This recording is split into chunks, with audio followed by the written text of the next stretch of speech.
This episode of the Laurel and Hardy podcast is dedicated to the memory of Danny Bacher.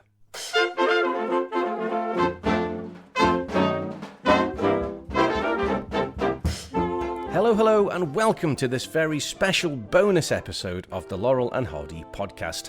I'm Patrick Vasey, and this is bonus episode number 13. And today we're looking at and discussing yet another new and notable book recently published on an aspect of the world of Laurel and Hardy. The book in question is entitled Collecting Laurel and Hardy and was written by co-authors Danny Bacher and Bernie Hogya. Now, I recorded this interview back on the 15th of December 2024 with an audience made up of members of the Plumtree tier of the podcast's patrons. It was a great event and we had a fascinating and fun discussion, and I really couldn't wait to publish the podcast for all my listeners to hear. However, the very day after we recorded the podcast, I received the devastating news that one of my guests, Danny Bacher, had suddenly and unexpectedly passed away. This obviously came as a complete shock, and it was just so difficult to process. It still is. Danny was only 46 years old. I'd only just been speaking to him and Bernie, of course, a few hours before, and I remember thinking just how full of life and energy he was. He was the perfect guest. Admittedly, this podcast interview was only the second time that I'd spoken with Danny in person, but both times he came across as such a wonderful guy. He was friendly and engaging, very, very personable. Just such a lovely, lovely guy. He was very witty and articulate, and of course incredibly passionate and knowledgeable about Stan and Ollie. My thoughts and prayers are with Danny's family and friends, especially his wife and his brother Josh. So I dedicate this episode of the podcast to Danny, and I'd like to invite you all now to join with me and spend the next hour and a half with him and Bernie as they share their love for the boys with us and talk all about their wonderful new book, Collecting Laurel and Hardy. Enjoy.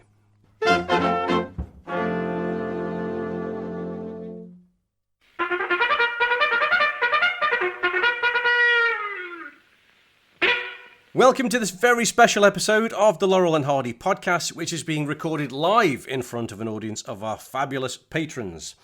On today's episode, we welcome two special guests to talk all about their brand new book, Collecting Laurel and Hardy. Our guests are authors Danny Bacher and Bernie Hogya.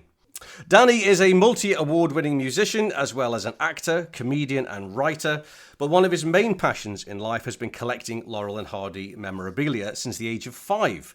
He's amassed one of the largest and most important private collections of Laurel and Hardy memorabilia in the world. His expertise in the area has gained him world-renowned notoriety on the subject, and he has been consulted by auction houses, film studios and collectors worldwide.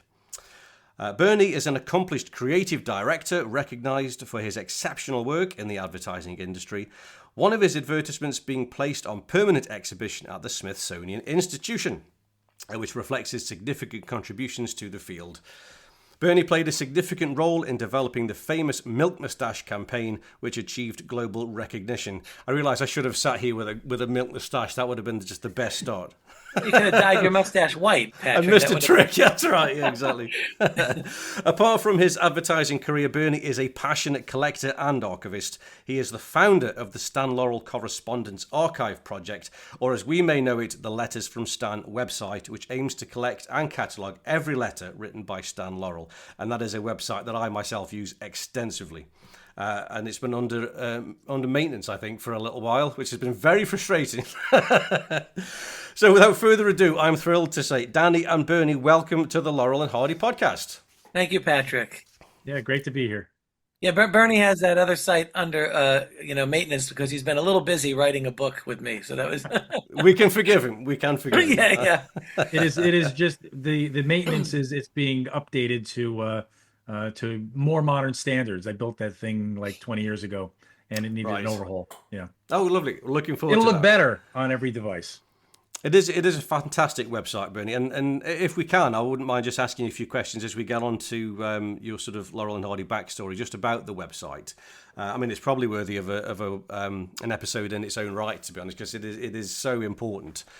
So to kick us off, I think what we always do with brand new guests is if I could ask you both about your earliest memories of Laurel and Hardy, how you both discovered them, that would be great. And we'll start with Bernie, if that's okay. We'll kick off with you. Sure. So when I was a kid growing up in the 60s in New York City area, there were a lot of kiddie shows that were looking for content, cheap content, as a matter of fact.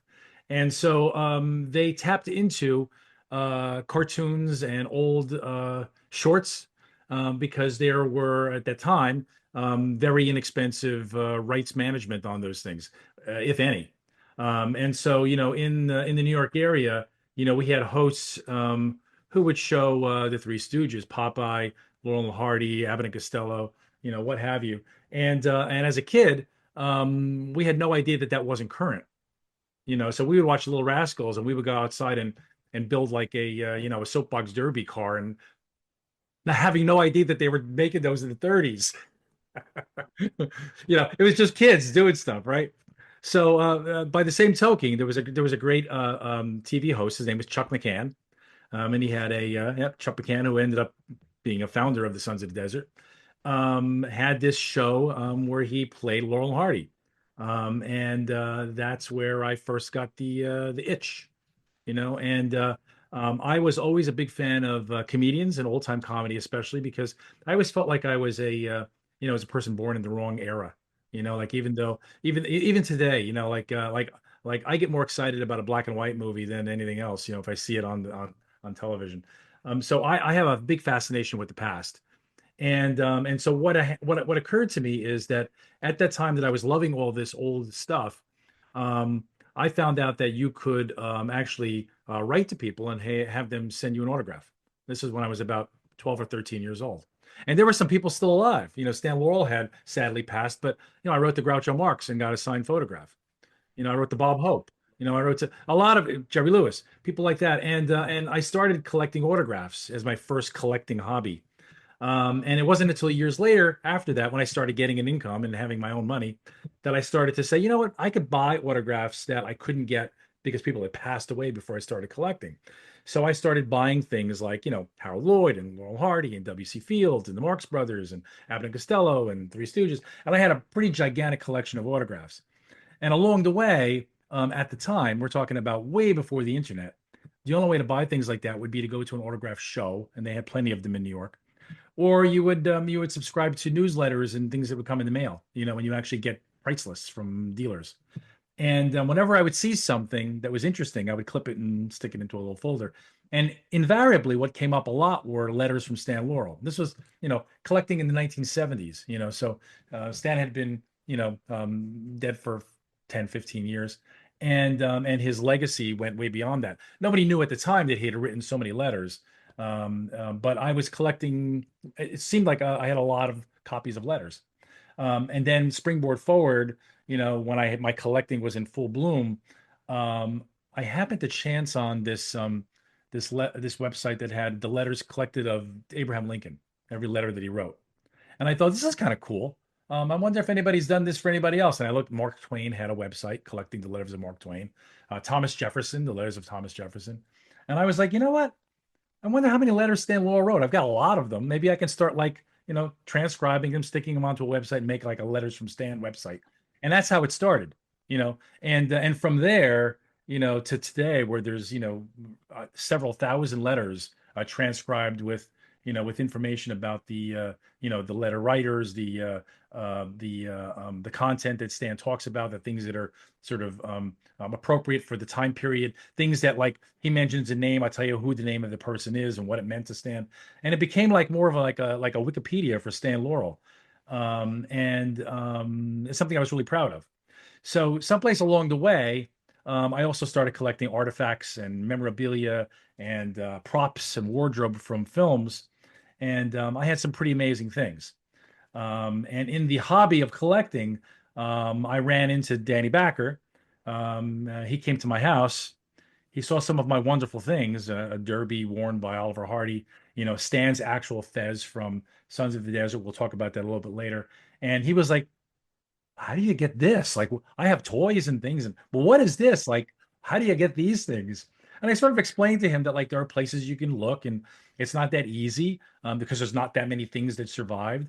But the key to it was trying to make sure that you knew you had something that was genuine, because there's a lot of stuff out there that people will say like, oh, this is a candlestick from Gone with the Wind, and unless you can find a frame from the film where that exact candlestick is there, and there might be a copy of a candlestick that you've seen 1,000 different times, but there's a specific thing about the candlestick that makes it that candlestick. There's no way of really knowing.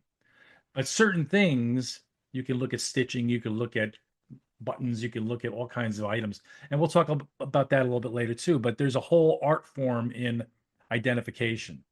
And so at that point that I'm meeting Danny Bacher, I'll bring you Danny, and we'll talk Wonderful. about his. Thank you, Bernie. That's fantastic. Yeah, Danny. that was great, Bernie. It's always fascinating to me to hear the stories about what brings people to loving Laurel and Hardy, And as you mentioned, Patrick, that I started collecting them at a very early age. I was 5 years old, and it's kind of a funny story. It really goes back to my mother and her cousin Sally. There's this picture that exists. I wish I had it to show it to you in front of me, but where my mom is really kind of short and very slight, and Sally has kind of a rotund figure at the time when she was younger. And there's this picture where they are making and they didn't intentionally do this. They looked exactly like Laurel and Hardy, if they were little girls in the 1950s, So anyway, at the time when my cousin Sally, her husband Dieter, saw this picture and just started laughing, and he said, "It's Stan and Ollie." And that kind of thing stuck between a joke between my mother and her cousin. So when my brother was born in 1976, he's slightly older, Josh, my cousin Sally brought him these Dakin dolls that were out, like, a Larry Harmon piece, a set of dolls that came out in the 70s. My brother, wasn't particularly careful at the time, and he ended up breaking the bodies. There were these little plastic kind of soft bodies. My mom had a good idea. She said, well, we'll keep the heads because they're rubber and they can be like finger puppets. And here these are the exact heads of the bodies that broke. So these became like my favorite toys. I became obsessed with them at like an age. I couldn't quite understand it. They couldn't figure out why I loved these toys. But my mom and dad had this great idea that, they looked at my brother and I and said, well, they're like a team, they're funny. They obviously like get into like mischief. So why don't we start getting the movies? So they actually would go to the library. This is like right around before people regularly had VCRs in the house. And so they would go to the library and rent the 8mm and 16mm films, put a big screen up in our living room, plop us down in front of the screen, hit the projection, and we'd watch Laurel and Hardy silent movies. And now I had like kind of like some context to these and fell in love more with the characters of Laurel and Hardy, and my brother and I just took to them. And I could trace really my whole life in the interest I took in the entertainment business, and getting full time into the entertainment world really traces back to our love for Laurel and Hardy. That gave us that spark and that interest. And, of course, having those toys, people would start buying me like gifts. A birthday would come up, or Hanukkah, or Christmas. And because I came from a mixed house, it was half Jewish and half Catholic. So you can only imagine the guilt, the overwhelming guilt but anyway, so it's just it was fascinating. We'd get these some people would get us games or toys or puzzles. They'd find them at garage sales or find them at antique stores or flea markets, and I started to kind of amass this little collection of Laurel and Hardy things, and people knew, my family or friends, get him this. A friend of mine who's still a friend to this day, he actually came to our book launch the other night, and I took this piece. He had this little wooden bank of Laurel and Hardy. It was like a car, and I just saw those, and his mother said, why don't you give that to Danny? And my other friend says, I don't want to give that. It's my toy. And she says, do you know who Laurel and Hardy is? He says, no. She goes, give it to him. So it was so cute. Those little things like that just kind of, started building the collection. And I remember as I got more and more interested and started to meet people like, Gino DeCola, if you know Gino, who, was very active for many years and still is in the Suns. And then even the late Cliff Sawyer. I kind of befriended those guys early on when I was maybe in high school, and would ask them if they had anything extra, any doubles they would sell, and they would kind of point the way, because I was a young collector, even though I had been collecting for so long.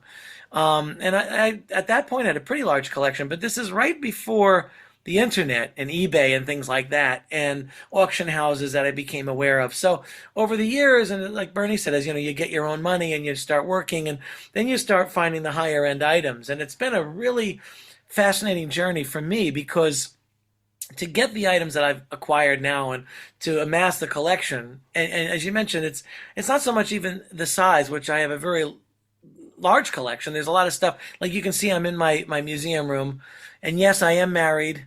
God bless my wife. But she let me have this room.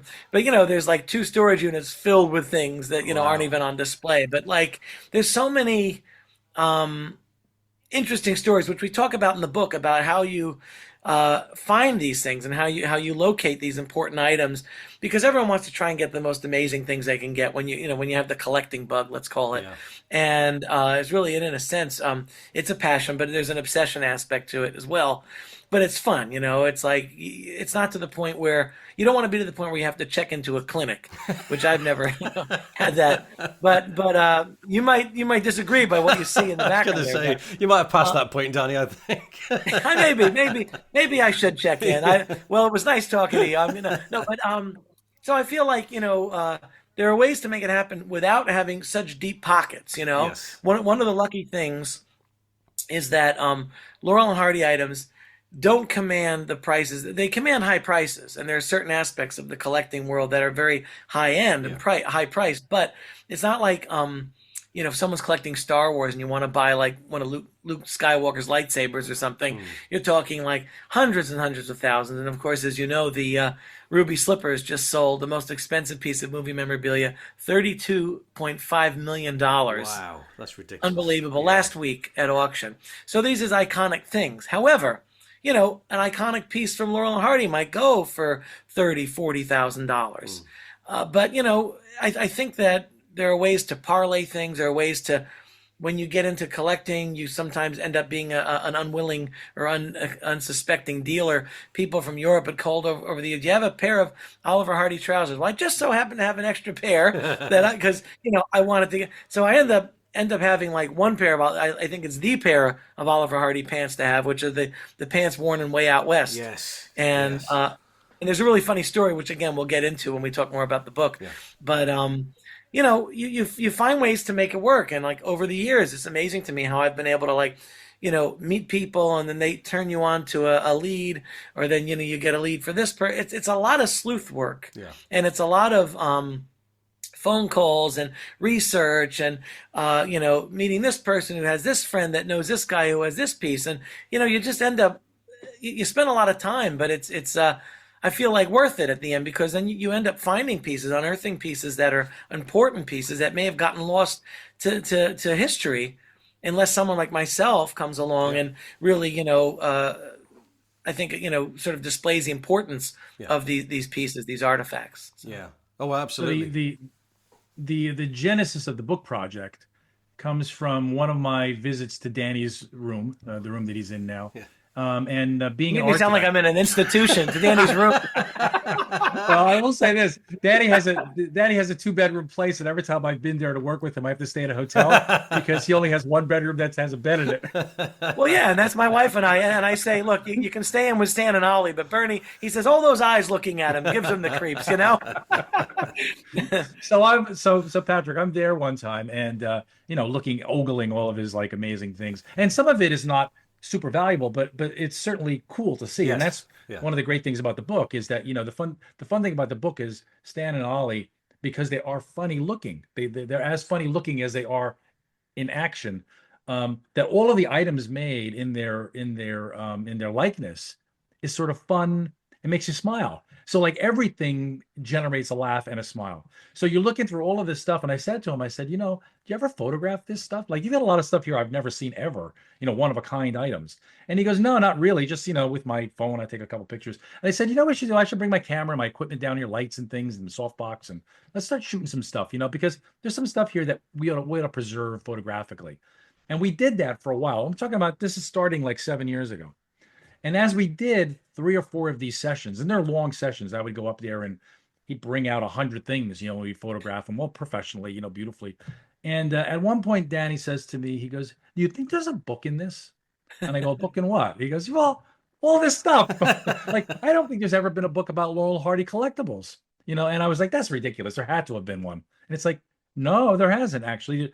You can get a book on Disney, 15,000 books on Disney collecting, or like Danny said, Star Wars collecting, or James Bond collecting, or any kind of collecting. But there's really never been a great book on Laurel Hardy collectibles. There have been some pages inside of a book where there's some pictures of some toys, but never a book that sort of catalogs it all together. And that's the beginning of this book project. So it really was like, a 5-year plan from the start to when we had to turn in the manuscript. And so it's a 5-year in the making book.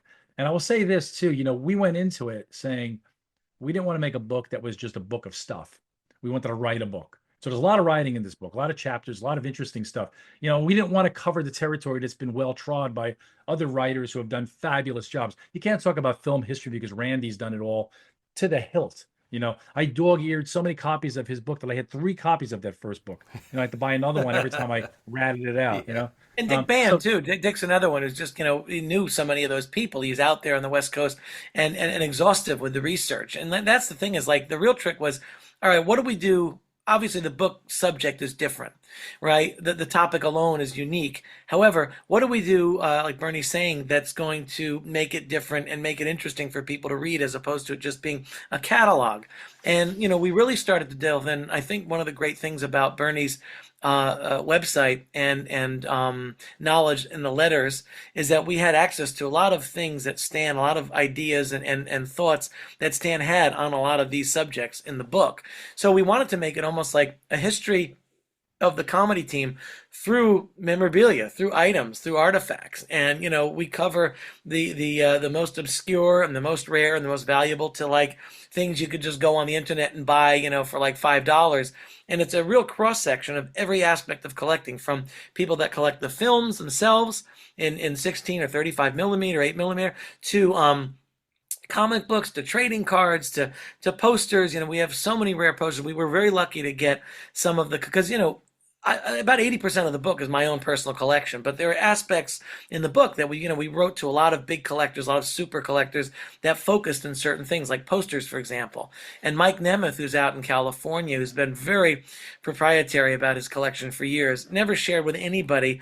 He just said, you know what? He decided he's going to share his entire Laurel and Hardy poster and lobby card collection with us exclusively for this book. So there's stuff in there Bernie and I have never seen, ever. And I've seen a lot, if you can imagine. And and it's like lobby cards to silence, to early, pictures, color one sheet posters, to the silent films that you'd never seen before. So, that was remarkable, getting the cooperation from some of the other collectors. We were really lucky in that case. But, it covers every aspect. But in the meanwhile, one of the things Bernie and I came up with, which I think was really fun, was in between each chapter about certain kinds of memorabilia, we had what we call featurettes. And Bernie, you can tell them a little more about that. Yeah, well, the idea was to give a break between each chapter on collecting certain things. So there's a chapter on autographs, there's a chapter on movie paper, there's a chapter on toys and games, and there's a chapter on the Sons of the Desert Club. And in between, we would do this little break where we would talk about a topic that maybe we figured out hasn't been discussed very well in the Laurel and Hardy pantheon. So, like, there's one chapter on Laurel and Hardy and animals, all the different animals that were in all the films. There's another chapter on Laurel and Hardy and magic, the various ways that they interacted with magicians and magic, and the fact that Stan was in a magic act that I discovered when I was doing the Letters from Stan website.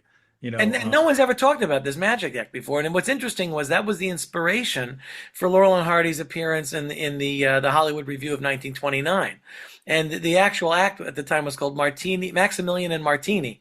And Stan played Martini, who was messing up the magic. But, that's fascinating. And that's something no one's ever talked about in any book on Laurel and Hardy before. And, it was so much fun to do the research and find these little nuggets of information that no one has unearthed in the past about, it's amazing that there's still stuff coming out that you learn about Laurel and Hardy so many years later. The other real innovation, we think, is, and we see you have the copy of the book there behind you. I don't know how much you've cracked into it, but we decided that, with all the books that we've read on Laurel and Hardy, And in fact, all the books we've read on other comedians, that everybody writes a book about a comedian like it's a book about some historical subject, a very dry, very historic, very like, narrative sort of biography.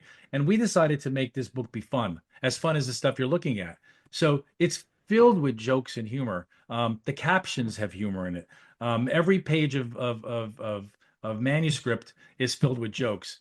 And if you read this book, it'll make you laugh, I hope. Yes. And Oh, it does. we did have a great time reading the book and writing the book, because when we were working on it, at various Danny's house, my house, my wife at one time came over while we were in my office working on this thing, and she was like, "What's going on in here?" Because we were laughing our asses off as we were writing this book, and we were like, you know what? If this book is entertaining to us, Yeah. and we've seen everything, this must be good, right? Maybe we're doing something really different. And I think it might be the first time somebody wrote about a comedy team with a funny book. Yeah, I do think too, and I should mention this, that our publisher stated that there is if you don't laugh while reading it, there is not a money back guarantee. Just so we should mention that. No, it's funny that like I'll talk about this too. So the publisher, so the other question that I had with Danny when he said, "Do you think there's a book in this?" Because I've published books, the Milk Mustache campaign, the Got Milk campaign. It was a gigantic success. So we had a big book from Random House that came out right when the campaign was taking the world by storm. It was a New York Times bestseller, so it makes me a New York Times bestselling author, which is kind of cool. But anyway, so that's a Random House book, and then there was a follow-up, and then I published a few books on my own that were kind of homebrew books, that were on musicians and music. And I've also published books where I've printed them myself and shipped them out of my basement. Maybe we better move down to the basement. If it affects your foot, Shut up. And so I said to Danny, if we're going to do this Laurel Hardy book, I'm not shipping books from my basement. I'm just not doing it. And I live in a can't do it high anymore. rise. I don't even have a basement, so that would have, Yeah. that would have So I said, I can't do it. So before we even started writing this thing, I said, you know what? Let's make a book proposal. Let's see if we can get a publisher interested and do the old-fashioned route of getting an actual book deal. Yeah. And so we did that. I knew how to do it because I had done it before. So we put together a proposal. We sent it out to a number of people and got a couple of inquiries. Actually, we had two companies who were interested in the book enough to bid on it. Great. And we chose the one that had the most reach. Yeah. Schiffer Publishing. They have how many books in print, Danny? A lot, right? I think 7,000 or 8,000 books in print. Wow. And what's interesting about that company is they keep all their titles in print. So it's not like there's going to be a chance where this is going to I mean, there'll be other runs, second and third runs, but yeah, I mean, we like the fact that their distribution is going to be over 6 continents. In fact, I was a little disappointed that we didn't get Antarctica, but I found out that Penguin Publishing has a stronghold down there. But that's a chestnut, right, Bernie? We've been using that on our book launches. Well, I'm it's funny honing you say that that. The other thing about Schiffer is because they're a global publishing house. We have actual books that you can order like other books through Amazon or through Barnes and Noble or wherever your local bookstore. But you can actually go into a bookstore and order it or buy or find it on a shelf if they actually stock books from Schiffer. So it's not like you have to worry about constantly plugging the book through the social media channels, because that's the only way you can buy it. You literally can walk into a bookstore and pick it up off the shelf, And so the other thing about it too is there's a legitimate, launch in the United States. It was November 28th, and there's a legitimate launch in the UK, which is going to be January 28th. And so we're doing big book launch events here in the States. We did one at the Barrymore Film Center in Fort Lee, New Jersey. That was an amazing theater with some incredible films and a book signing afterwards. Danny brought a bunch of his collection. It was kind of amazing to see all this stuff if you weren't, invited to Danny's second bedroom. And most people aren't. So needless to say, for the book authors that are out there listening, there is a real value to trying to get a publisher.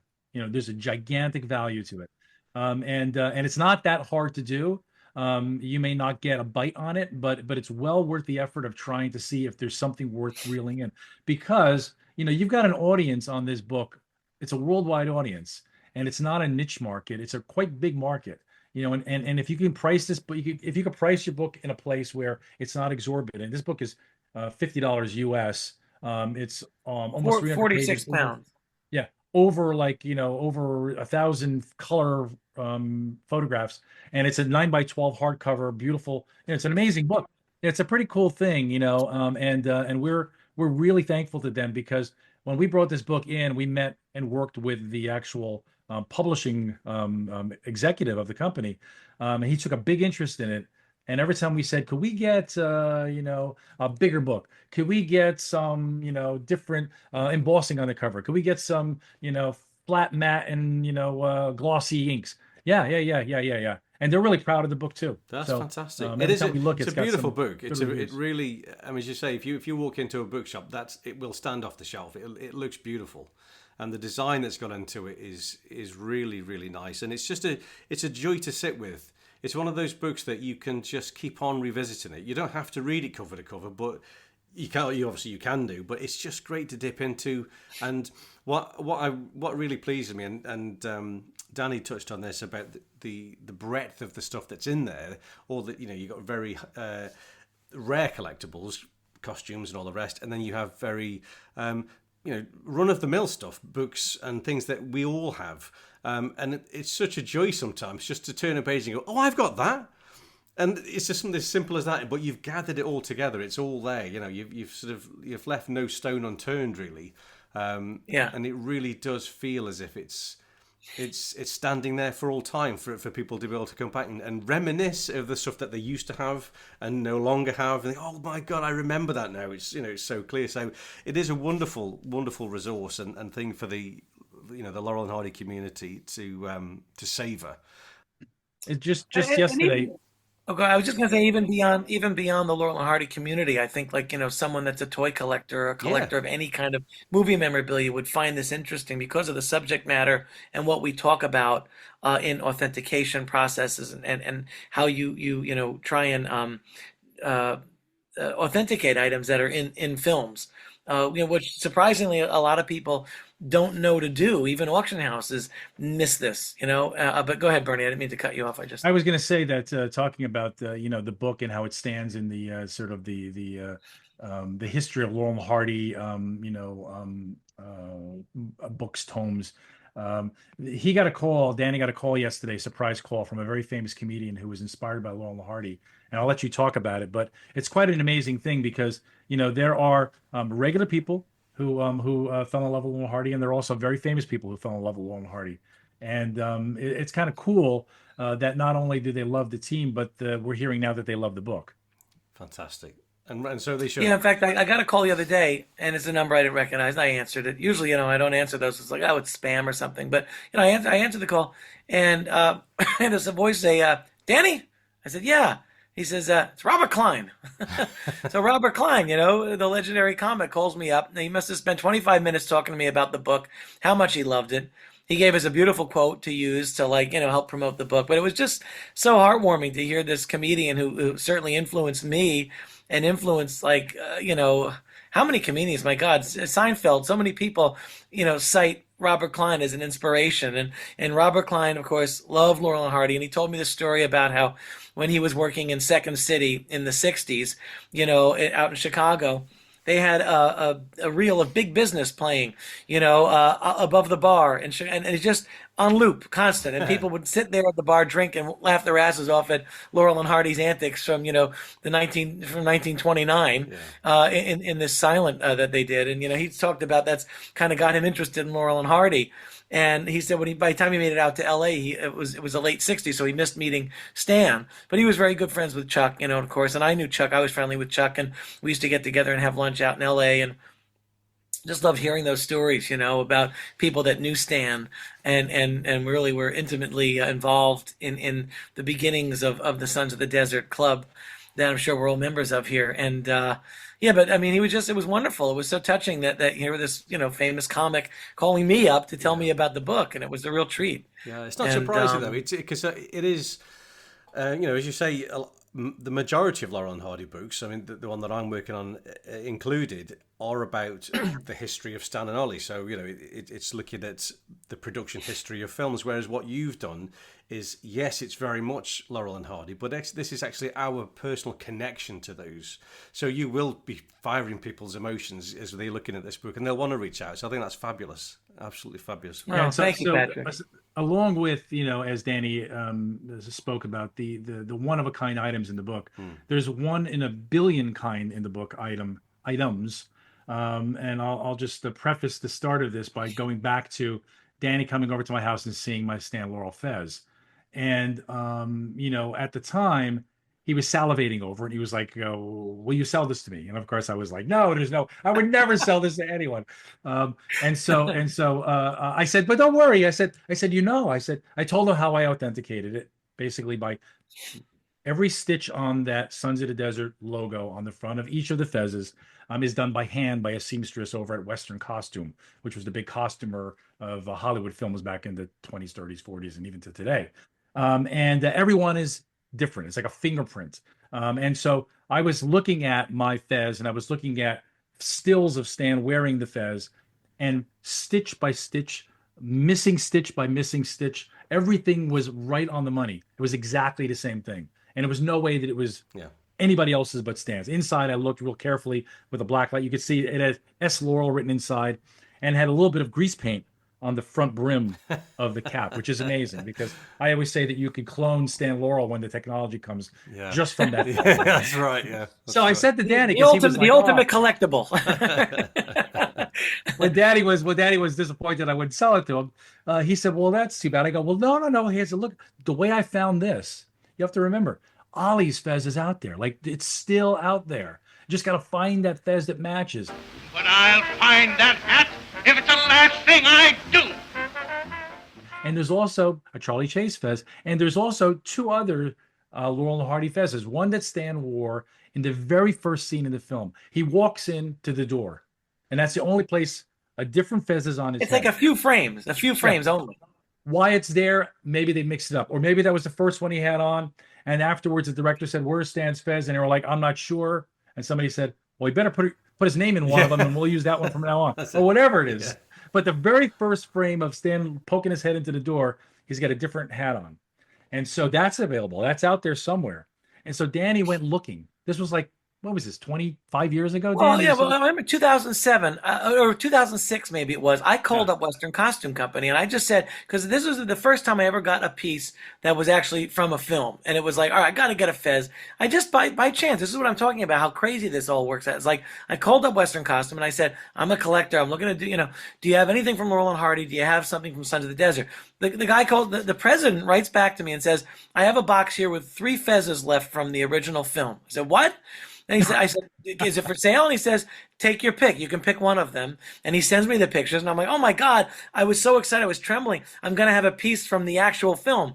So when I got the piece, just like Bernie identified Stan's, I'm looking at my fez. And I'm like, oh, my God, there's the guy. And you can see the outline of the fez. And I sort of identified the fez being worn by the certain extra in the film. And it's in the picture, and I blew up the picture and looked on digitally and said, okay, there's the exact match. So I knew who wore the fez. There's a great Stax frame, when they were all in the room, doing their little dance, he brought the camera in, the 8x10 camera, and he took a photograph of everybody with their fezes, super high resolution. So you could bring a large focus into every one of them and see who was wearing which fez. And other collectors had since, like my friend Nico Cardenstead, who I'm sure you know. Nico got his fez, and he found the guy who was wearing his fez. So that was really fun. Like, it was like find a fez, So we were doing all this, and anyone that time a fez came up, I'd always be looking and say, okay, is that Ollie's? Is that Stan's first fez that he wears for the first few frames? Ollie wore 2 fezes. He wore one throughout the whole film, and that's one fez that's in the movie, and every scene shot with a fez. That's that. Then he wore a completely different one for all the publicity photos. I don't know why, again, but there were two different fezes. So, I don't know where that one. Anyway, fast forward.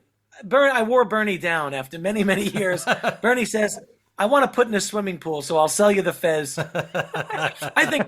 Bernie, I think that fez purchase maybe helped you get your shallow end. I do know that next time you come to the house, Danny, you could be in the section of the pool that is the Danny Bacher section.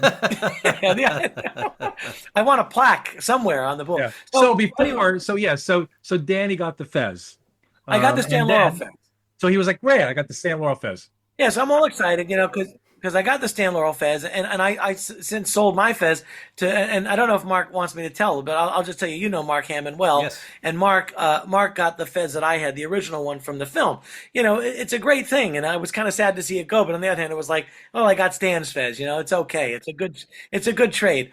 So I get Stan's Fez, and no sooner, what is it, maybe 5-6 months after I have that Fez. Right, I'm looking on heritage auctions.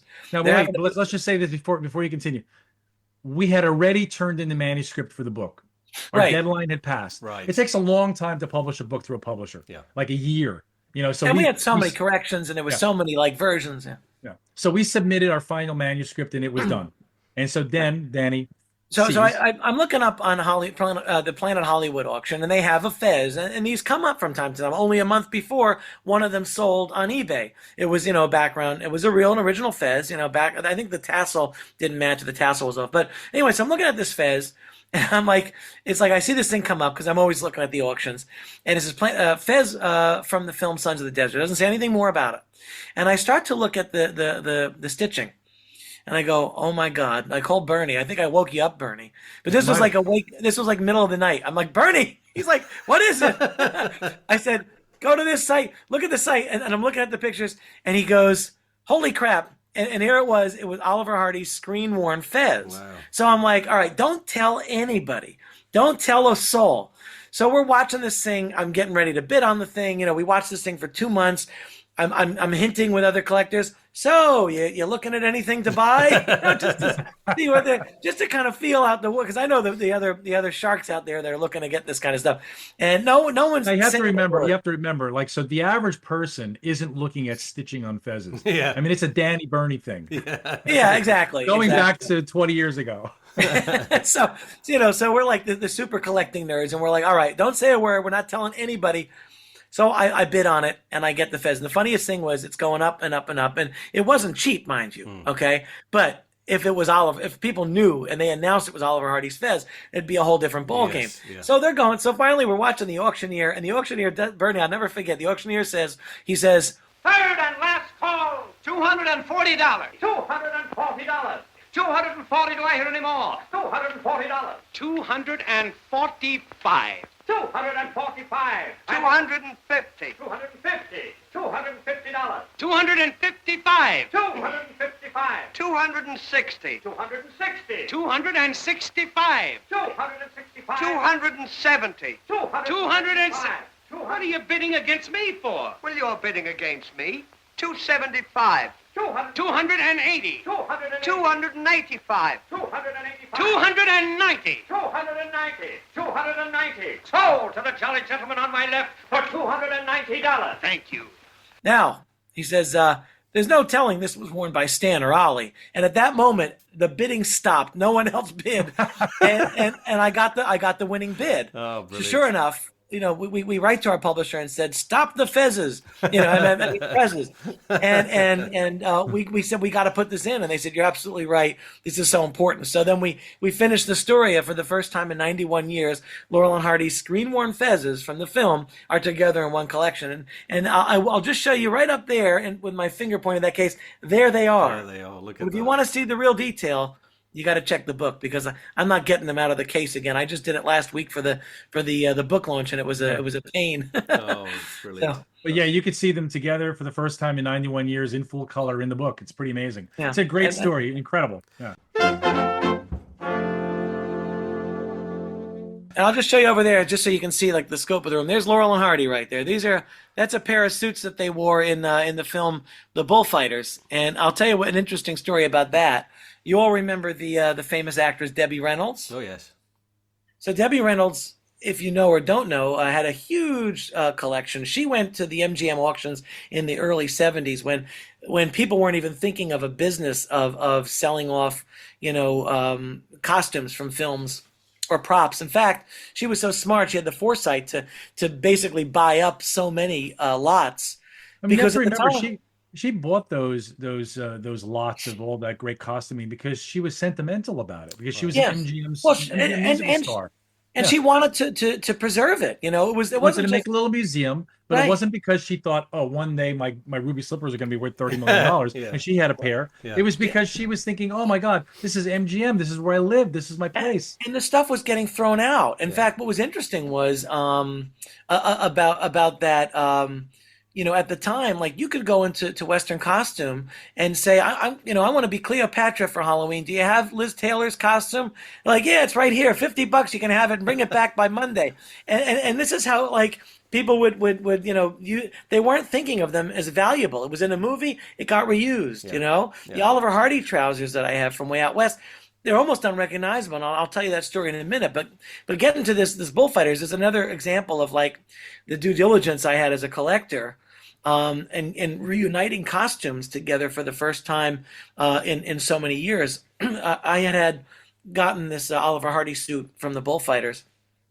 I even went in on the lot with Cliff Sawyer because I wanted the Oliver Hardy suit, but they also had a Stan Laurel costume from the Bullfighters. And I said, hey, you want to go in together? This is what you do, when you don't have if you're not Steven Spielberg, you don't have deep pockets, right? Like you find ways to make it work. I remember when they had the Stan Laurel Christie's estate sale in 2007, Bernie, myself, Cliff, a few other collectors went in on lots together and were able to get them. And it was a much more affordable way to get pieces that had lots with different items in them. Yeah. So anyway, I got talking to Todd Fisher, and Todd had asked me to help him identify certain costumes in his mother's collection that were in Laurel and Hardy films.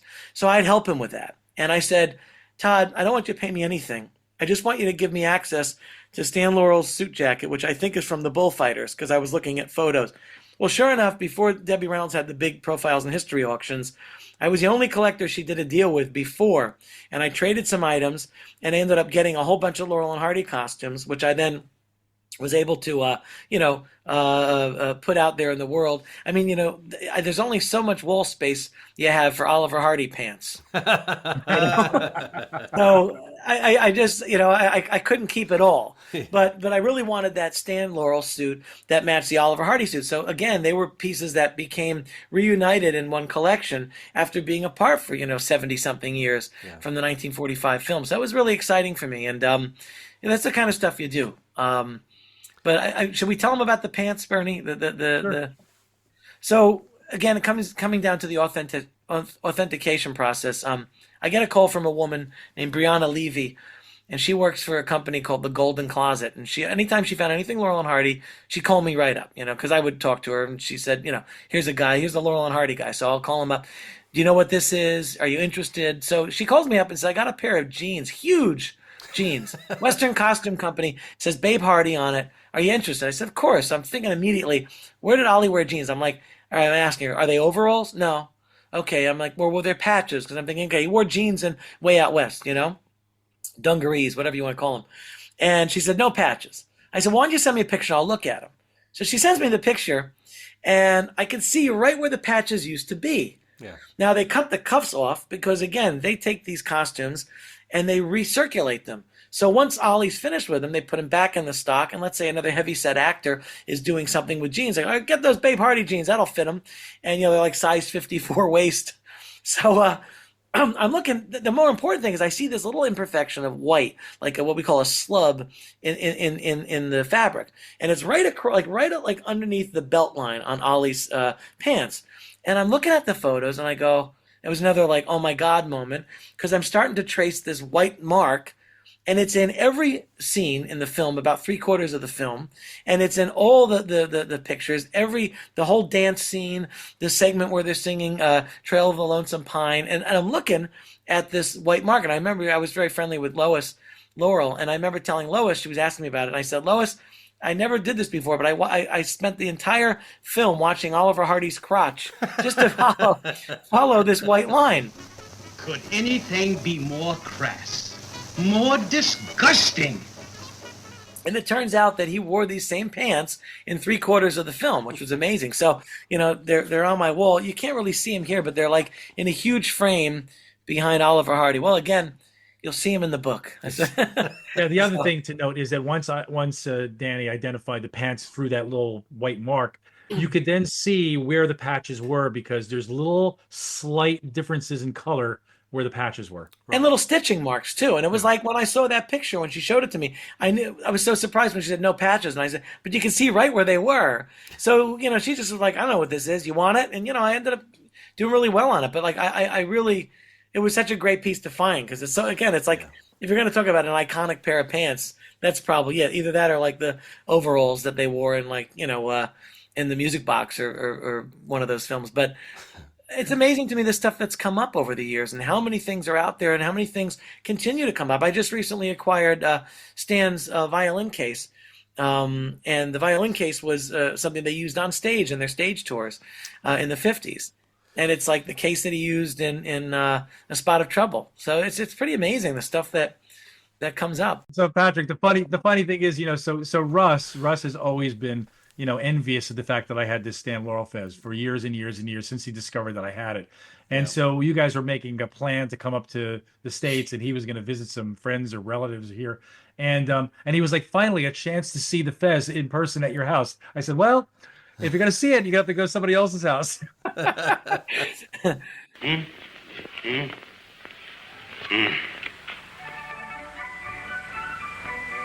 You took that order.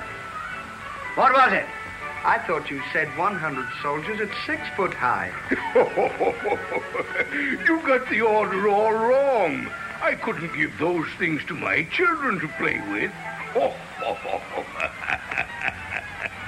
Put it back in the box and get out of here. You're through. But it's like right back there. You can see the wooden soldier. There's an original stop motion soldier there behind me in that bell jar, and that's another fascinating thing. Like a couple of years back, everyone knew about Randy Skredvik's wooden soldier that he had, and he had gotten it from Venice Lloyd, Art Lloyd's widow. And she gave it to him. It was a wonderful treasure. And, I remember seeing it. We all donated stuff or loaned items to the big Hal Roach retrospective in 2014 at the Max Factor building. That was now the Hollywood, one of the Hollywood museums. And they did this was like, I don't know how many people watching had a chance to come to the convention that year in Hollywood. It was amazing. And, I loaned a lot of items to the big retrospective that they did on the Roach Studios and Laurel and Hardy. And,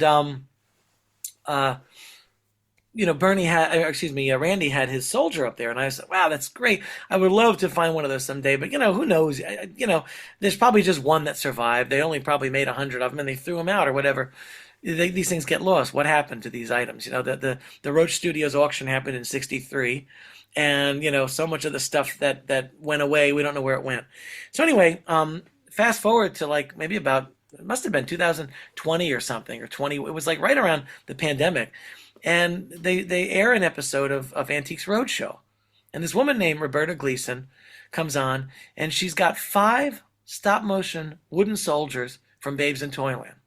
And I'm like, what on earth? And she starts to talk about, she has no idea of the value, but her grandfather was, Lloyd French.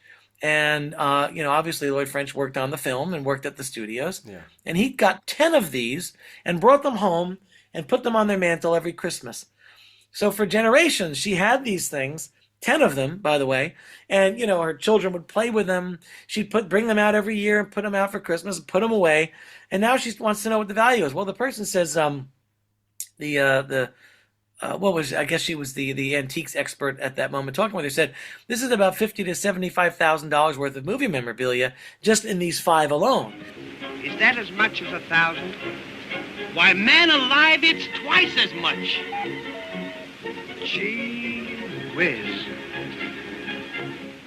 And she about passed out, and decided she was going to auction off 2.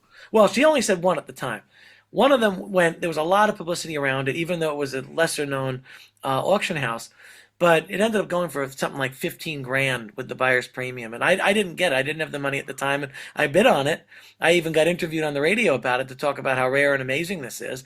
But that was it. It went. And so all of a sudden, when working on this book, I wanted to reach out to Roberta Gleason and talk to her about her story. And she actually ended up giving us a whole story about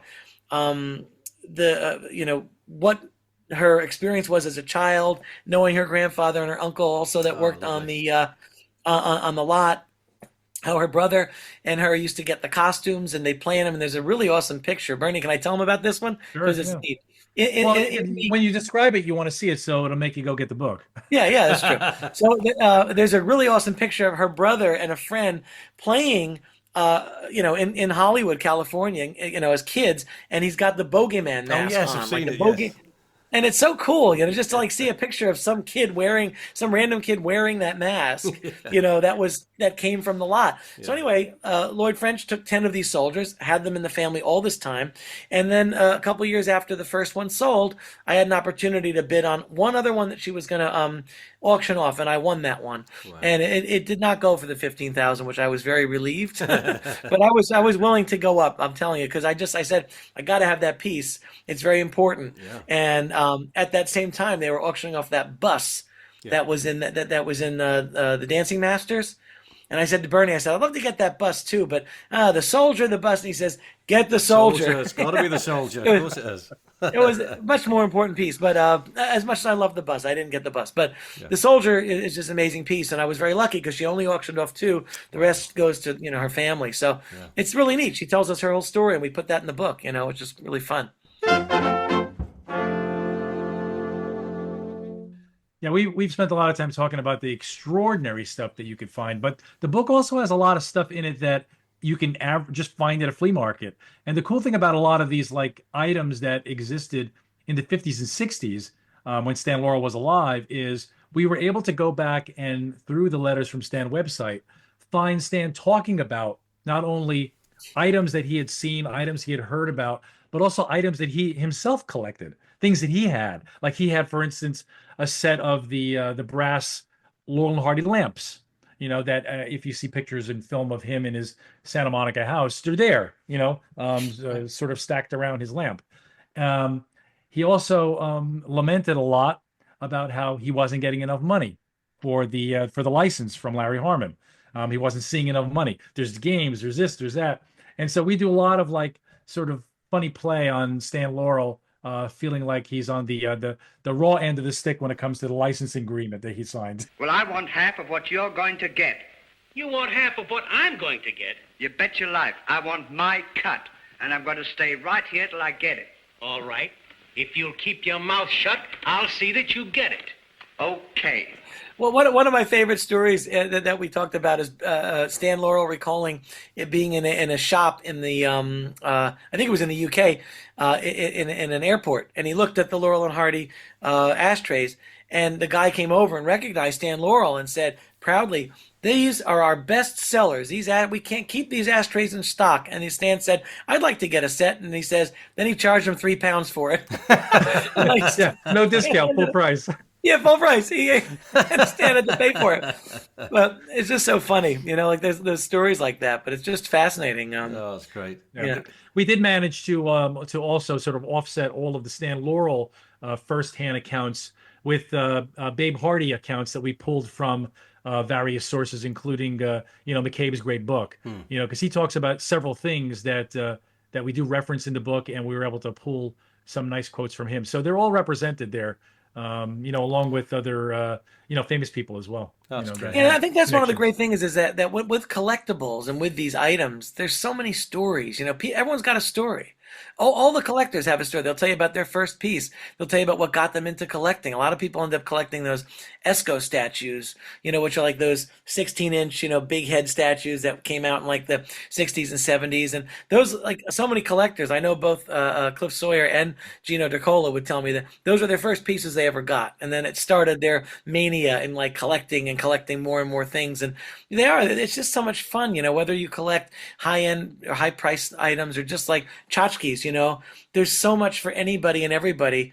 And even if you just want one set of statues that you can look at, like Bernie said, they make you smile. And that's what the purpose of the book was, to like remind people how much fun Laurel and Hardy are and how much they make you laugh, but also just bring a smile to your face. You can't not be happy looking through this book because it's just like image after image makes you just, elated with joy. I would agree with that. It's also astonishing just how much memorabilia there is or has been over the years produced with Stan and Babe's likenesses on. We had a question actually from one of the patrons who couldn't join us today, Kevin, which you might be able to enlighten us. He said, were Laurel and Hardy toys made in their heyday? And if so, did they make any money off them? Which I think we probably know the answer to that one. I don't believe there was a lot of money. Someone like Charlie Chaplin was very smart because he understood the idea of licensing and ownership. Yeah. And he was a really good businessman. Not that Stan and Ollie weren't, but they were products of a system that were a studio system. So in a sense, where Chaplin wanted to own his films, and he worked his way up pretty early to owning his own studio. And same with Walt Disney, was brilliant, with marketing. And had the right people to license his items and then sell the images and the likenesses to companies that would then, kick back money to him. Laurel and Hardy really were owned in a sense by the studio. They were products of the studio. So they did the films and put them out, but it was Roach and all those guys. So they were often bootlegged in a sense. There were a lot of toys in Europe and a lot of toys in, for example, Spain.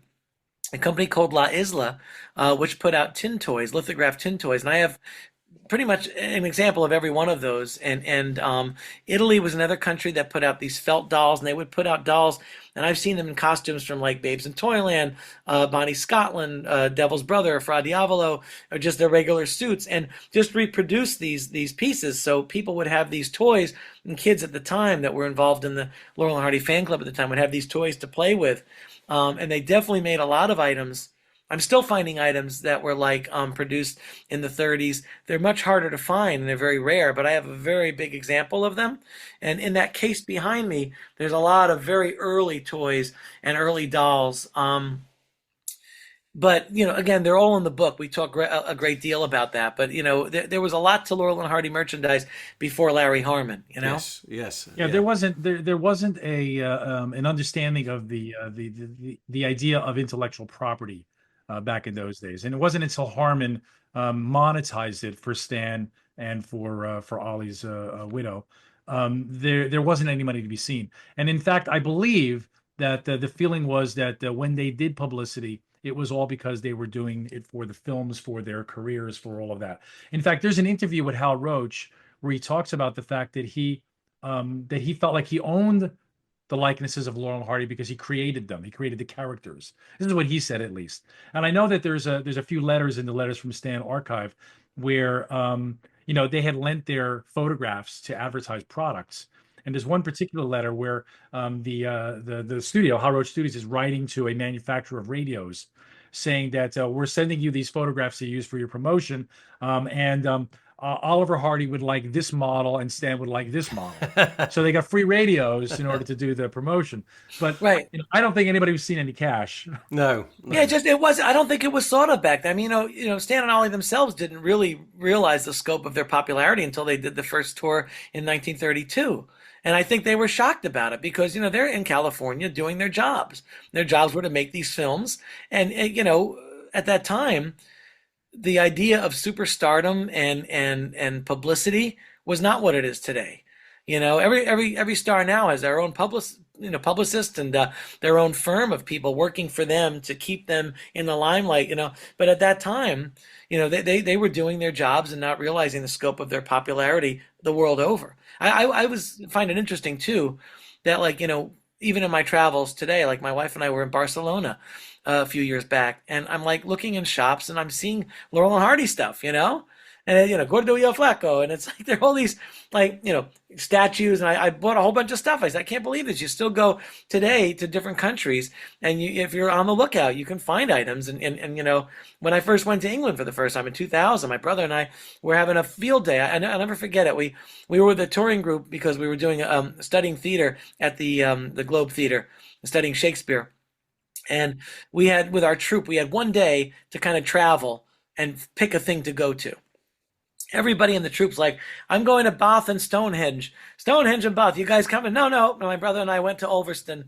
And we went to Stan. It was our pilgrimage together. And we were just in awe because, look at all this stuff. It's amazing. And we had a whole suitcase we brought home just full of Laurel and Hardy stuff, That's great. So, that's great. Yeah. It's amazing the stuff that's out there. It is. It absolutely is. And as you say, there's so much of it to see in the book. Is it...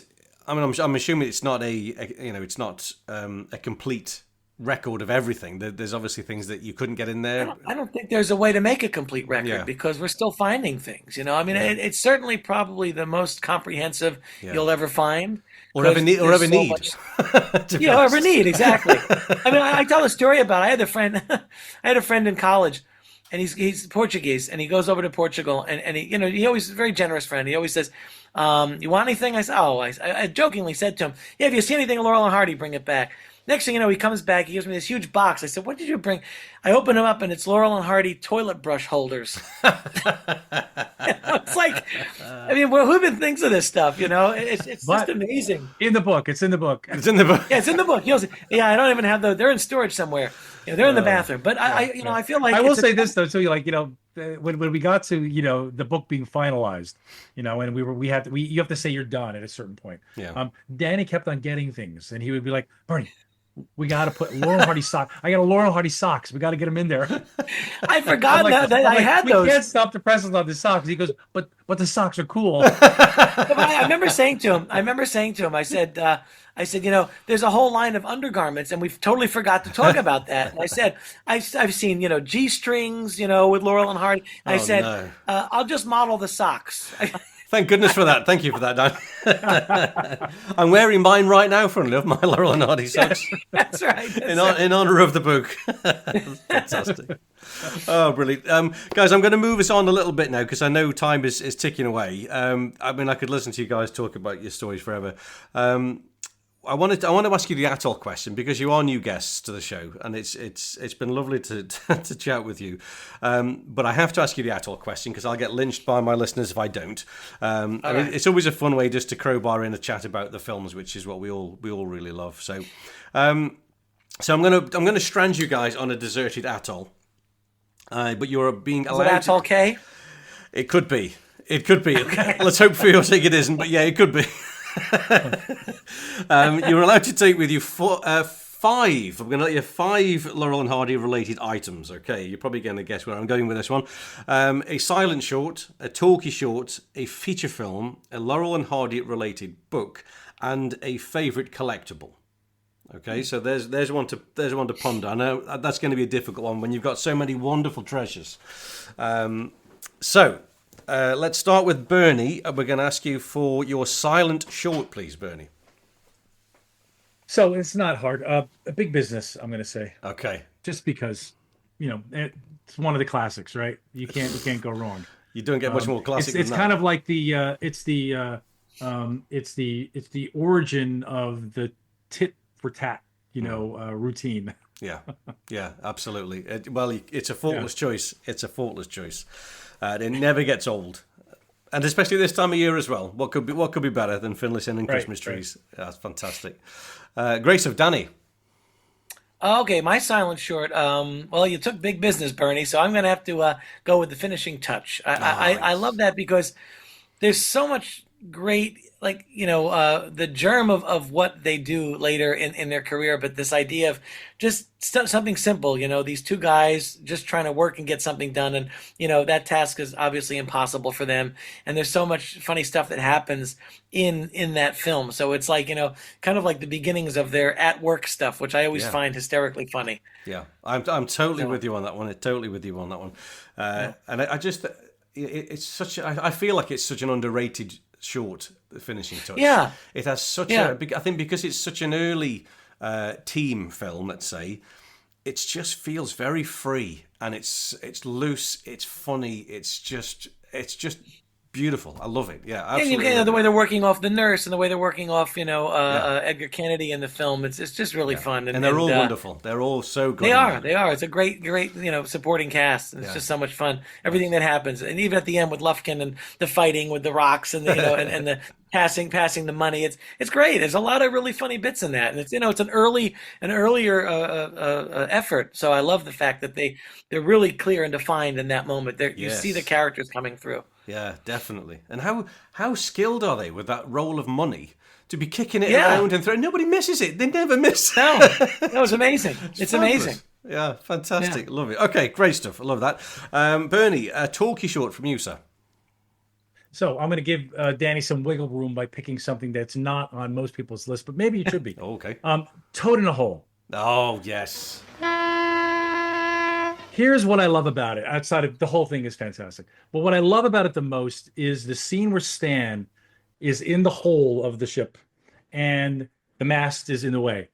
And so what I love about this is, you know, that you've seen scripts, right? Laurel Hardy scripts, where the script will just say Stan does some business with the mast, Yes. you know, or whatever.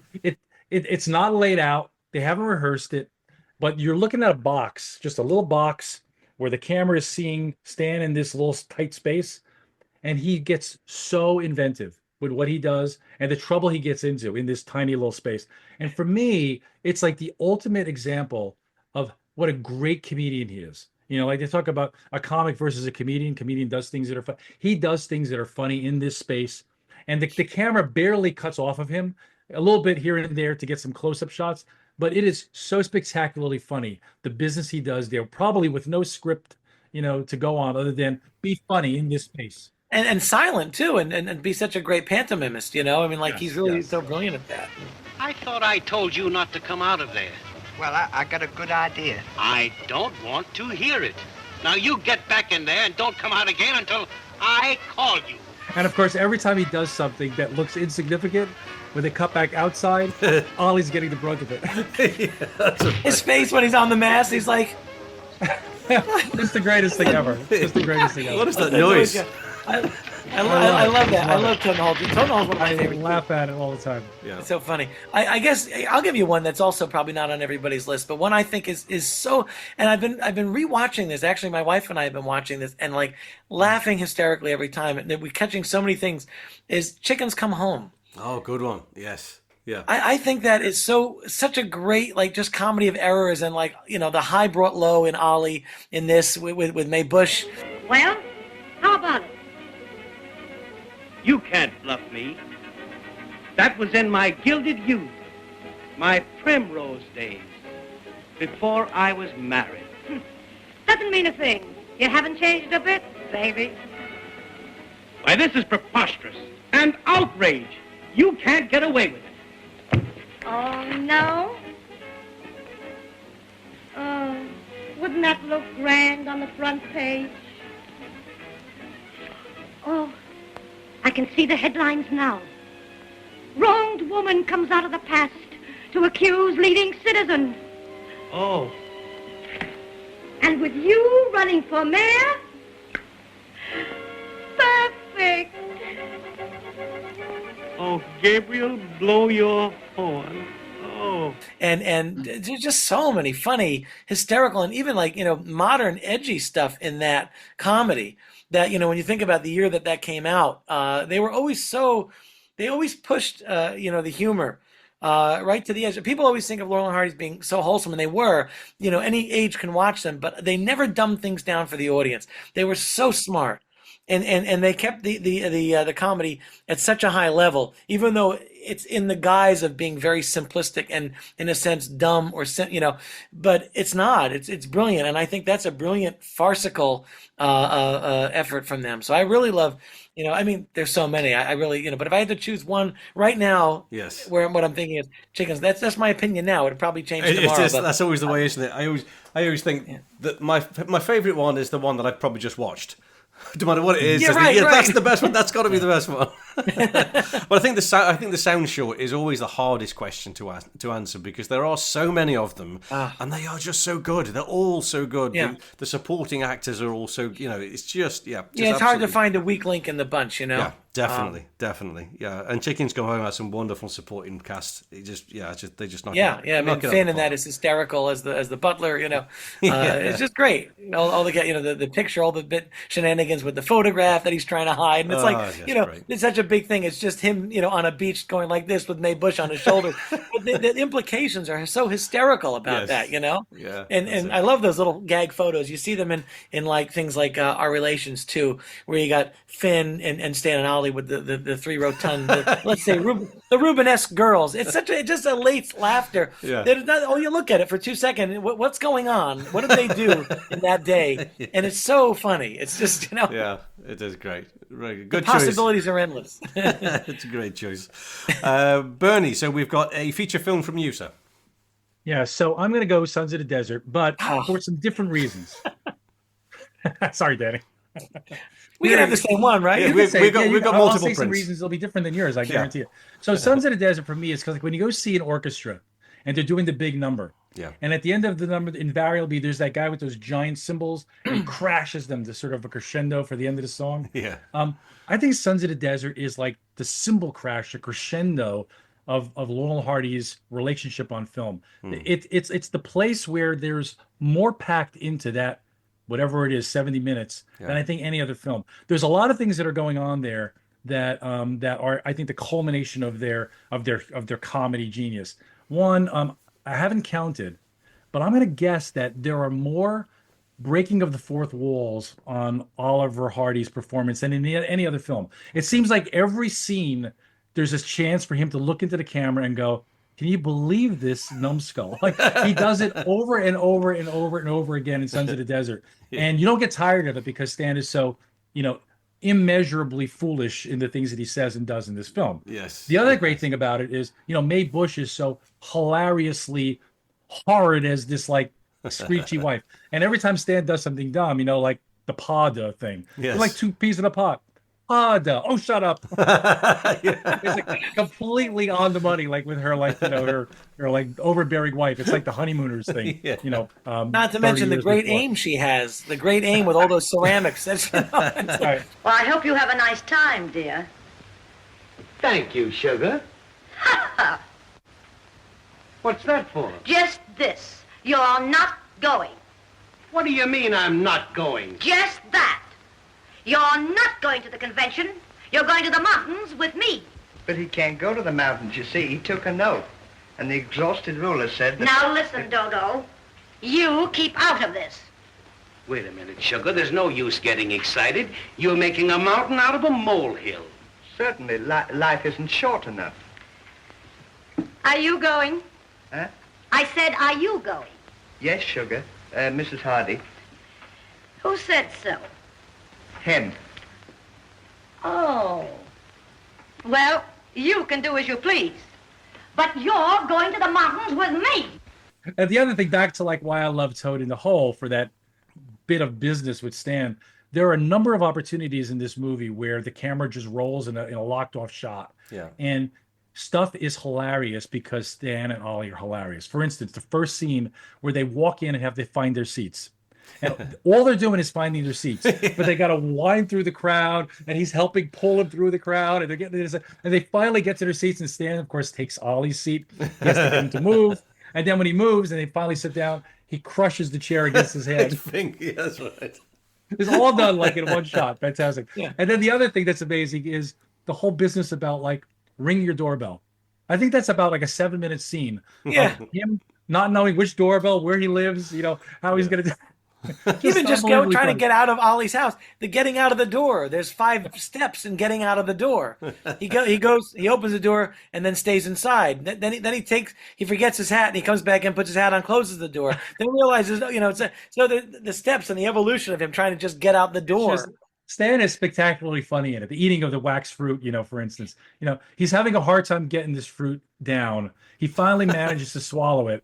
And then there's a beat. The audience knows this is not good. And he takes another bite.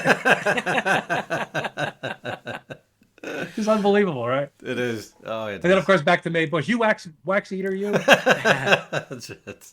And I have to say the same thing. You know, I mean, there's so many great things about every feature, and I mean even the later features. There's great moments in some of those movies. But I do think Sons of the Desert is the perfect Laurel and Hardy movie. Perfect movie. You know, we had the chance to show it at a screening for our book launch, and that was a film that we decided to pick because they could come upstairs and then see the exact fezzes that Laurel and Hardy wore in the film. That was cool, but also just the fact that it is such a crowd pleaser. And you know something, Patrick, to sit there with over 100 people in the theater, laughing at all ages. I had my niece and nephew in the audience, 5 and 6 years old. We had some older couple that were like in their 80s, and everybody's howling with laughter. And this is 2024, okay, 91 years after the film.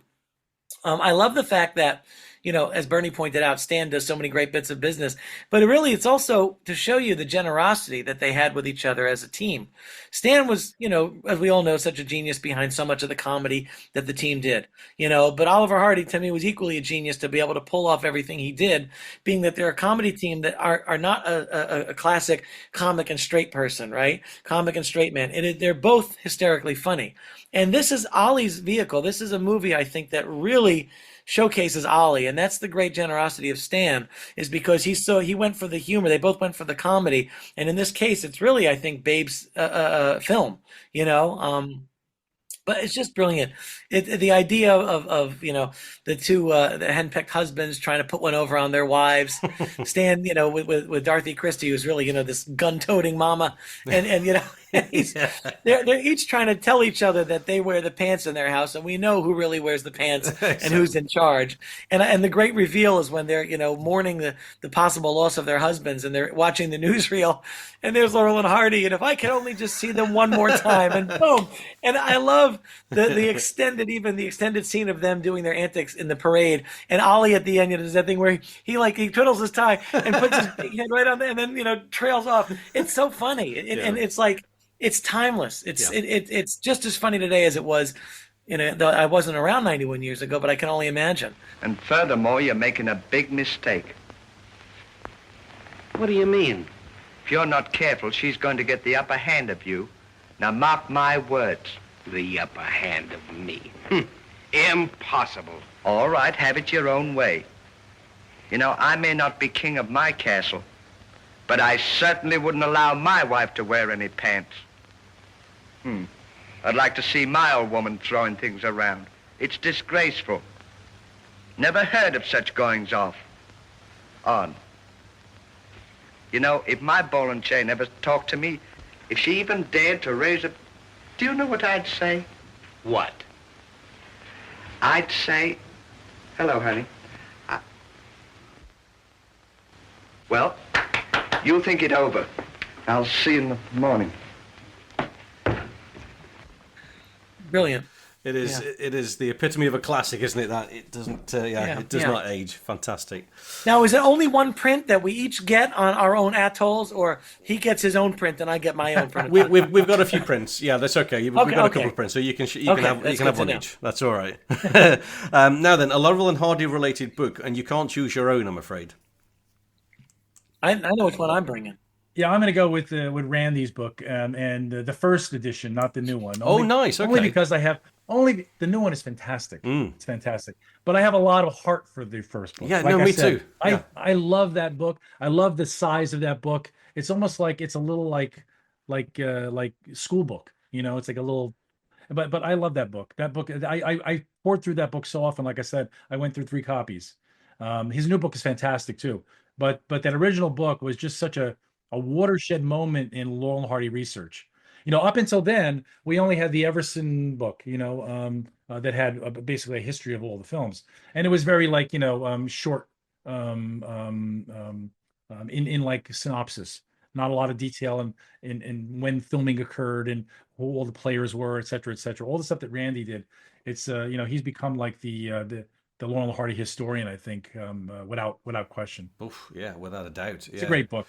It is. Yeah, I say this all the time. That was the first book. No, it wasn't the first book. The McCabe book was the first book, but this was the first book about the production history. And it just sang to me. And yeah, the feel of those pages, the smell of the inks, and it just lives with you. It's just really. It's funny. There's obviously a point for the McCabe book or the books, but I think that because so much of the style of that book is McCabe's words, not Stan's words, that you can draw some distinctions as to whether or not it's completely 100% accurate. I know, for instance, one particular thing, and that I'll just say is that and we found this out through later years. Something that wasn't known in 65 or 66 or whenever that book came out, 65, I guess. And is this idea that Stan didn't like Jerry Lewis, and the truth is that McCabe didn't like Jerry Lewis, yes. but from my conversations with Lois, they would go out to see him live. I mean, he was a really good friend of Jerry Lewis's, Stan, and the letters that they wrote back and forth to each other, the autograph photographs they traded with each other. There was a lot of love and affection for Stan on Jerry's part, and there was a lot of appreciation from Stan to Jerry that he was like the biggest star in the world who was coming to him for advice. And so this idea that somehow or other he distilled Jerry Lewis down to this sort of like, little boy goofy character, I think was McCabe's His own MO. coming out. But the truth of it is that there was an affection and appreciation that each of them have for one another. And there should be, because Stan Laurel, was a great inspiration to Jerry Lewis, and some of Jerry Lewis's earliest works where he was doing pantomime was such an honorable reflection on Stan's work, coming through in Jerry's. Well, just to tell you a little quick anecdote about how much Jerry Lewis admired Stan. I was a member of the Friars Club for many years, and Jerry Lewis, was our abbot, which is like the head of the Friars. And I took Bernie actually as my guest to Jerry Lewis's, what was the year, like 89th birthday or something? Or it was 80 something, but it was 80 something. Thank you for that. That was a great thing for me. So, and I know how much Bernie loves Jerry Lewis. So I said, Bernie, why don't you come as my guest? And I took him. We went to Jerry Lewis's birthday, and we sang to him. We had cake. It was a really cool event, and Jerry was there. And Jerry opened up his wallet and showed us Stan's Screen Actors Guild card that was given him by Stan, and he carried it up until that time, his whole life, in his wallet. So that shows you how much he admired Stan. That's lovely. So I just wanted to share that little anecdote. Yeah, fantastic. So my book. I think I'm going to take the new Andreas Baum and Michael Ehret book, True Love Story, because if there's no food on the atoll, I could eat that. And it'd be a really big meal. No. It's a wonderful book, actually. I really love their book. It's terrific. So check that out if you haven't checked it. But I think, gosh, I'm going to sound unoriginal, but it's the same thing. I really would go with let me go with the new version. Yeah. Because there's even more than the original book, even though I love that original book, but Randy's newer version, it's also a lot bigger. Yeah. So if, let's say I want to get off the atoll, I could maybe make a raft out of it. Yeah, exactly. Yeah, exactly. No, it is. It's a fantastic book. Both versions of the book are wonderful. Well, in fact, there's probably been, I think, 3 versions of Randy's book now, at least. But yeah, the magic behind the movies, it is the book still, and I'm sure it always will be. It's a fabulous book. It has to be the hardback of the new version though, because the pages and the images are so glossy, and it sings that thing. And again, fantastic. the hardcover can be used as a till on the boat that I make on the raft. I'm just thinking ahead, as I'm practical. stranded. I like it. That's great. Okay, so you are now having a bonus item. You're allowed to have your favorite collectible with you. So. Danny, let's start with you as we're looking at your lovely collectibles behind you. That's a tough one. That's a really tough one. I mean, and it can only be one? Unless it comes as a pair. Oh, well, in that case, the Fezzes. I got to take the Fezzes. Yeah, thought you might say the Fezzes. It's such a wonderful story as well. I'm so glad they're together. It's just, to know that they are reunited, it's a lovely thing. You're welcome anytime to come over. Oh, when I had the Stan Fez, I used to call it the greatest Laurel Hardy collectible in the world, because it is 100% authenticatable, 100%. But now that Danny has both, it really is. It's the greatest collectible in Laurel Hardy, filmdom. Well, I have one of Oliver Hardy's derbies, and it's without a doubt an original Hal Roach derby. I don't know if there's anyone else in the world that has a Hal Roach studio prop stamped on the inside, written, Harry Black signing off on it, who was the wardrobe master at the studios. You can't get more, 155.LH. That's the studio marking, okay, on the inside. It's an Oliver Hardy derby worn. But the thing is, I have it narrowed down to where I think he wore it. But you can't say there's a derby and that's the one he wore in that film. Like years ago, someone was selling a derby. I don't even know if it was real, but they said Stan Laurel's derby worn in the music box. There's no way to know. I mean, I've looked at every freeze frame. I could stop and look at the inside of the derby, try to match the, like I said, I think I kind of know the era that it came from. But a derby is really difficult, because if it is a real derby, trying to find or identify it in a photo. There's so many of them that they wore over the years, and they all look so similar. It's almost impossible to pinpoint a derby, but you can pinpoint the fezzes, and there they are. That's a good point. The interesting thing about the derby, which used to be mine too, that Danny now has. The interesting thing about it is that the marking inside the derby is something that I've never seen on any other derby that's purported to be a Laurel and Hardy derby. And this is a thing that when you get down to authentication, you have to question. Like, you have to wonder, is everything else real or not? Because this derby has something in it that you would think, if this has it in it, all of them should have it in it. And inside the derby, on the leather band, not handwritten by somebody who might have written it in the 70s or 80s or 90s, there's actually a typed stamped inside the leather band, Hal Roach Studios prop LH with a number. Like, I gotta believe that if there's another one out there, it would have a similar marking. Like, it wouldn't be just something that has O. Hardy in fountain pen or something. O. Hardy he's Irish. I've seen one that says O. Hardy in it. That's why I'm saying that as a joke. I actually did have and ended up going to Nico, and it was one that had a 20th Century Fox. But I was holding out for the Hal Roach Derby, so I let that one go. And that one, I'm pretty confident, if ever there was a Fox Derby, that would be authentic. But the thing is, I've seen plenty of fake ones out there too, and those are the ones that come by me, and I just don't take them because I feel like if there's something I'm not 100% sure about, I stay away from it. Because I don't want to mar the collection and get something that there's so many collections out there that have pieces that are like, yeah, I think this is it, and I feel like that sort of screws with the integrity of the collection. It mars what what you're trying to do. So everything I have, I never have a doubt. Otherwise, I don't get it. Yeah. No, that's perfect. That's perfect. Bernie, did you? We haven't had yours, I don't think, have we? Your favorite collectible? No, and I'll pick something small, but something really, really amazing. So when Danny had referenced the Christie's auction that was held for a lot of Stan Laurel's belongings, this was 20 some years ago, and I bought, because I did the Stan Laurel letters from Stan. I was really fascinated by all the letters and things, and so I bought a whole bunch of his desk accessories, desk things, a pen set, a cool little what do you call it when you flip a coin, like a flip a coin thing where you can the yes no coin. Yes no coin. The decision maker. From the 30s. It's pretty amazing, like from the 30s. So you wonder what he might have tried to make a decision on. It was a decision maker, it's called. But one of the things that came in this set was a little calendar, a perpetual calendar. And I'll describe it for people who are listening to this. But it's a little silver perpetual calendar that was made in the 40s, and I'll show it here. It's pretty incredible. And so it's got a little Dymo label that says Stan Laurel that at some point he decided he needed to do that for. I don't know why. It's sitting on his desk.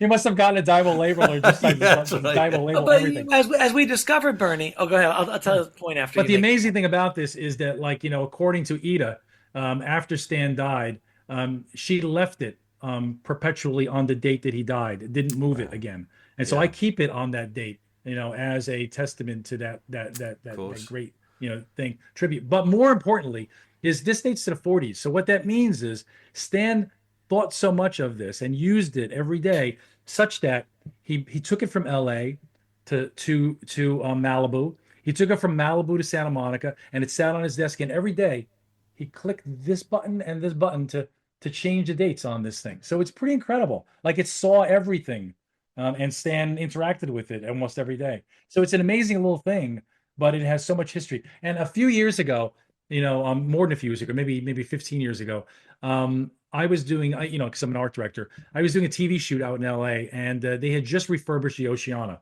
and turned it into an apartment, not an apartment, a hotel. And so nobody who was doing the renovation knew about the Stan Laurel connection. And so I knew exactly what room he stayed in. And I went there, and I wanted to be in that room, and specifically, I wanted that room, which is a weird thing. You go to a hotel and say, "I need this room," and so they accommodated me. And when I was checking out, they said, "I got a question for you.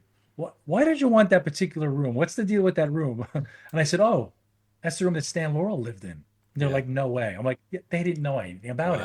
Now, when you go to the website, there's a big write-up on Stan Laurel. But what I did is, I took this with me, and I put it there on a little table, overlooking the ocean. where Stan would have had it. Oh, And it was a real, like, amazing little soulful thing for me. Like, Yes, it was quite a stirring moment for me, Yeah, to yeah, be I there bet. in the place and to reacquaint it with its like little artifact. So yeah, so this is a very important thing for me. That's beautiful. Thank you for One that. of the things that I thought was really interesting that we've noticed, and I've noticed over the years of collecting items, and we talked a lot about costumes, but also the personal effects. And Stan, for some reason, that label is a telling sign because Stan loved to put his name on things. I had a fedora that was Stan's, and he had a little SL pin on the inside lapel. He was fascinated, apparently, with and I don't know if that's his love of stationery, that he always had stationery made up in different styles, but always with his name on it. But he loved putting Stan Laurel on things, it's in the fez, but also, if you look over here, that little case where my finger's pointing, that's Stan's makeup case. I was just going to say about that. Yeah. Yeah, he used it all through the 1930s. And on the front, it says Stan Laurel. And what's really cool about that, just like Bernie's calendar, this is from the early 30s. Every film, every short that we love and watch, Stan was in the dressing room making himself up using that makeup case. And he looked in that mirror, I don't know how many thousands of times. But, that's fascinating to me that something like that is there. And I've even got Stan's hair clippers that were in the makeup case, and the hair clippers, to give that great famous haircut that we all know and love. They're the clippers, that he used. So it's just fascinating, to think the stuff is still extant, but also the fact that he put his name on so many things for some reason. He liked labeling stuff that was his, and that kind of seemed to be the case all the way through his career. And Danny, just before we move on, the calendar is not for sale, but we are putting in a hot tub in 25. So ask me next year. You need a new car, Bernie? Is that what? Oh, that's great. No, I got to say those. When flicking through the book, it is those personal effects actually that they just send a shiver down your spine to think, and it's wonderful to think actually. And this is where I think we need to thank you guys for putting this book together. That they are physical connections to those guys that we love and we adore and have done all our lives. And yes, they've gone, and we have no chance of actually meeting them again until the DeLorean, comes along and we can actually go and visit them. But to know that those things that they touched on a daily basis, and the makeup case that he used, and the little bits of pancake makeup on the fez. They are still there. They're still alive in a way, and I just think that's such a nice thing to think, and to know that they're in safe hands, and that now through this book we can actually enjoy them. Yes, it's different not having that item right in front, but we can see it. We can see what it looks like, and that's a big step. So thank you guys for pulling that together. It is a really valuable member of the Laurel and Hardy library, and will be forever. And it is a real joy to flick through. And I would absolutely wholeheartedly encourage anybody to pick up a copy of that book, because you will not be sorry. It's hours of fun, literally hours of fun to go through all of that. Tell me that again. Huh? Let me hear that again. So yeah, thank you very much, guys. Thank you for joining us, and we'll be more Laurel and Hardy podcast in the new year, where we'll get back to hopefully the original format as well, and we'll be looking at, funnily enough, the Hollywood Review of 1929 is the next film to be focused on. So we can talk all about that, but I'll just tell you too. What really looks nice under the Christmas tree. Collecting Laurel and Hardy. That I think is a good way. Thank you, everybody. Wonderful. Thanks, guys. Thank you so much indeed, and we'll see you all again soon. Thanks a lot. Thanks, Patrick. Bye-bye. Bye, everyone.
Bye.